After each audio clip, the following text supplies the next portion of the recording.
I want to be an effective teacher. I want to take part in the lives of my students. Tayo ang humuhubog sa kanila. Tayo ang nagpapa-realize kung ano yung mga dreams na gusto nilang abutin.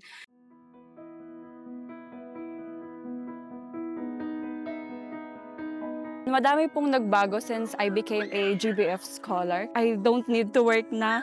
Also, nasasabihan ko na rin si mama na magpahinga ka na. Since I am not working anymore, I can do more of my student responsibilities. I'm very, very thankful. Kung may exam ako, mag-aaral lang ako. Hindi ko naiisipin na, magtatrabaho ako ng mabilis tapos magre-review ako agad. Pinuho ko po yung education because gusto ko din po. Since sa community po, I'm always called the ate. I'm active in giving remediations, reading remediations, also in math problems po pag may nahihirapan. Naghahanap naman talaga ako ng scholarship para nga po makatulong kay mama kasi nakikita ko din naman na nahihirapan siya.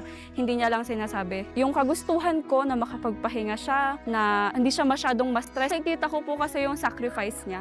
So I want to give back to her, also to my community.